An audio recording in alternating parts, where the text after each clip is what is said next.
Salut à tous et bienvenue dans cette vidéo surprise sur la chaîne YohanDev.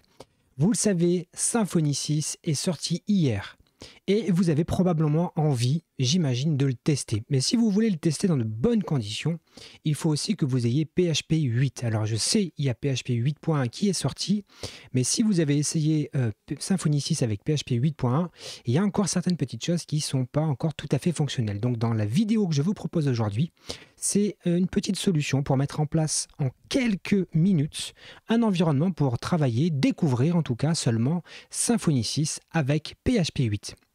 Donc on est parti tout de suite, je vous partage rapidement mon écran, j'ai créé un petit dépôt sur GitHub que vous trouverez en lien dans la description de la vidéo qui s'appelle donc Symfony 6 PHP 8.0.13 avec Docker. Donc je vous propose simplement une petite configuration à base de Docker Compose et de Dockerfile qu'on va rapidement regarder ici. Un petit Dockerfile, c'est ce qui permet de fabriquer une image Docker. Ici, on se base sur une image PHP 8.13 en version ligne de commande, ça sera bien suffisant. À l'intérieur, on y installe Composer, on y installe la ligne de commande Symfony et quelques petites librairies PHP nécessaires, notamment PDO MySQL, PDO PGSQL, etc., etc. Bref, deux, trois petites choses comme ça, mais je ne rentre pas forcément dans les détails. Et ensuite, on a un fichier Docker Compose pardon, qui nous permet simplement de démarrer un certain nombre de conteneurs. Ici, un conteneur PHP. Ici, un petit mailer pour avoir une boîte mail si vous voulez faire des essais. Et ici, une petite base de données PostgreSQL. Je vais simplement vous montrer comment ça fonctionne et comment on peut se servir de ce petit environnement uniquement pour découvrir. Il n'y a pas d'autre objectif avec cet environnement-là. N'en faites pas votre environnement de travail de tous les jours, ce ne sera pas forcément le plus adapté. Mais pour découvrir, je pense que ça peut rapidement vous permettre de tester ça. Première chose, vous pouvez cloner ce projet-là. Donc c'est exactement ce que je vais faire là. Je vais faire git clone, hop, et je rapatrie ce petit projet. Je rentre dans le répertoire en question qui s'appelle Symfony 6. Symfony 6, voilà, je rentre à l'intérieur. Ensuite, regardez la documentation, qu'est-ce qu'elle me dit? Je lance un build pour fabriquer mon image PHP. C'est parti. Donc un petit Docker Compose build. Vous allez voir que ça va lancer. Qu'est-ce que ça me fait? Docker Compose et build. Alors, j'ai dû faire une erreur quelque part. C'est parti, c'est fabriqué. Alors, dans mon cas, j'avais évidemment préparé le build de l'image avant de tourner la vidéo pour que ça aille un petit peu plus vite. Chez vous, ça prendra probablement un peu plus de temps. Et une fois que l'image est buildée, il ne vous reste plus qu'à la lancer avec un Docker Compose up-d. Vous voyez que ça crée l'ensemble des petits services, le mailer, la base de données et le petit conteneur PHP 8 Symfony 6. Ensuite, on va se connecter à l'intérieur du conteneur PHP, en faisant un docker exec-it php 8-sf6 et bash pour lui dire qu'on veut être en bash. Et là, on est connecté à l'intérieur du conteneur Docker qui fait tourner PHP. Ensuite, on va se lancer un petit projet. Alors, je vais vraiment suivre ici exactement la documentation que je vous ai mis à disposition. Donc, on fait un petit Symfony New Project-full. Comme ça, je crée un nouveau projet. Pas de souci, c'est parti.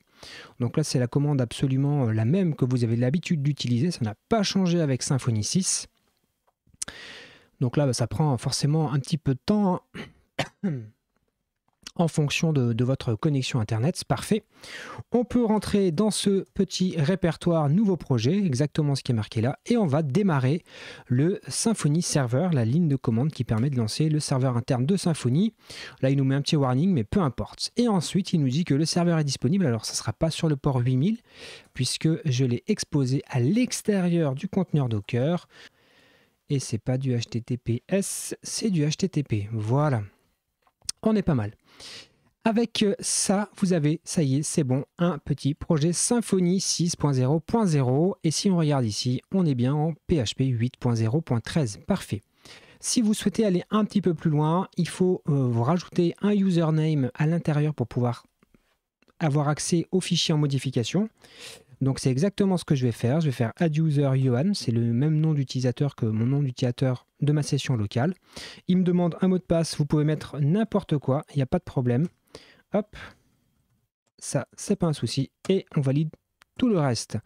Et ensuite, bien vous voyez, on fait la deuxième commande, shown, et on donne tous les droits ici à notre utilisateur pour qu'il puisse bien, tout simplement travailler dans ce répertoire. De cette façon, on est bon. Imaginons vous souhaitez utiliser une base de données. Eh bien, vous suffit de prendre la petite ligne qui est ici, de venir, hop, ouvrir ça dans un éditeur de code. Exactement ce que je vais faire. Alors, il faut que je le fasse, pardon, en dehors ici du conteneur. Je l'ouvre. Je vais re-rentrer, non, dans mon conteneur. Bon, c'est pas grave, on va le faire autrement, c'est pas grave. Ici, on va dans Projects, le point env, on modifie cette ligne avec celle que vous avez copié-collée. Parfait. Et on va se reconnecter dans notre conteneur. Alors, hop, on retourne dans la petite doc, hein, c'est bien pratique. Les petites docs, parfait. On vient ici, hop, je me connecte dedans. Et on va essayer de se créer une petite entité, hein, Symfony console. Make entity. Attendez, je ne suis pas dans le répertoire. Hop, cd new, ok. Symfony console. Make entity. Parfait. On va l'appeler test. On va créer un champ test. Ok. Hop, on fait tout par défaut. Voilà. On va créer un deuxième champ qu'on va appeler test2. Tac, et on laisse tout par défaut. On va se créer la migration qui va avec et on va aller voir si tout ça fonctionne. Migration, parfait. Et on va appliquer la migration Symfony console. Doctrine migration migrate. Et on met yes. Et on a créé notre migration. Parfait. Maintenant, on va se créer hop, directement un petit CRUD sur cette entité. Comme ça, on va pouvoir aller jusqu'au bout. C'était test, il me semble. Et on va l'appeler le test contrôleur. Alors, attendez. C'est test avec un T majuscule. Voilà. Et test contrôleur.